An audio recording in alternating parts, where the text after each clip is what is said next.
BPFआव जयनिं ceremony होनना बुङोब्ला बेयो मोनसे ससियेल मिडियाआव मोनसे सावगारिया गोसारनायखौ नुनो मोन्दों। आंबो मोनसे डाउटआव फैदों जेनेबा आंबो सासे कलेजनि GS आंहा खुनु पलिटिकेल पार्टिजों आंहा लिंक गैया बा आं फिउचाराव बा डाइरेक्टलि दायो जाखिनि सोलिबाय थानाय बेयाव आङो डाइरेक्टलि पलिटिकेल पार्टिजों जइन जानानै खामानि मावगोन होननानै आं साना। जेसेबां बेखौ मानसिफ्रा जेनेबा लोगो लेवाया बुरखाना लांदों बे बुरखाना लांनानै बेखौ जयनिं खालामदों खिन्थु बे मिसा खिन्थु बिसोरो ओरैबायसा फाव फान्दायनानै बेखौ माने बे गथ'खौ माने फालिसोदों खिन्थु बे आंनि थाखाय मोजां नङा आरो आंबो बेखौ जाहाथे बेबायदि राजनितिआव आङो बेखौ माने आगान होआ। बयनिसिमबो निमाहा बिग्रोनाय थाबाय जोंनि कलेज इउनिट आबसुनि जाखिनि बिबानगिरि दङ जोंनि केबिआरडि कलेजाव लोगोसे जोंनि दुलाराय बर' फरायसा आफादनि आफादगिरि नेहाथारि आरो गासैबो आनसलिकफोराव आफादगिरि नेहाथारि थानाय आरो लोगोसे बिथां बोसोनगिरि सार नोंथांमोनसिम निमाहा बिग्रोनाय थाबाय। दा मैया थांनाय BPFआव जयनिं सेरेमनि होनना बुङोब्ला बेयो मोनसे ससियेल मिडियाआव मोनसे सावगारिया गोसारनायखौ नुनो मोन्दों। आंबो मोनसे डाउटआव फैदों जेनेबा आंबो सासे कलेजनि GS आंहा खुनु पलिटिकेल पार्टिजों आंहा लिंक गैया बा आं फिउचाराव बा डाइरेक्टलि दायो जाखिनि सोलिबाय थानाय बेयाव आङो डाइरेक्टलि पलिटिकेल पार्टिजों जइन जानानै खामानि मावगोन होननानै आं साना। मानो होनबा आं दायो फरायगासिनो दङ आं सिम्पोल जास्ट आं कलेजनि GSल'सो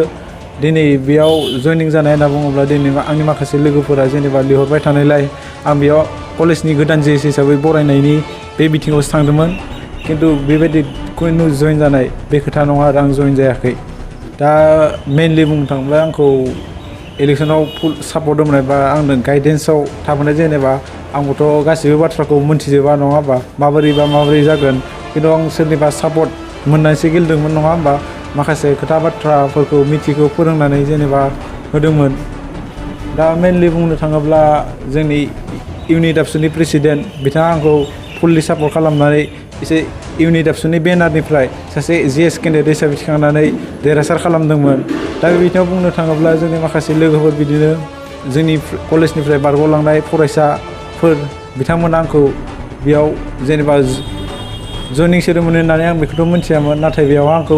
कलेजनि GS गोदान हिसाबै बरायनो लिंहरनाय आं बे लेखायावसो थांनाय जादों। गासैखौबो आं खुलुमबाय रायजो राजाखौ जाहाथे आंनि बिबागिनिखौ जिखिनि मैया जाथाय जादों खिन्थु बे जाथाया नंखाय आरो आङो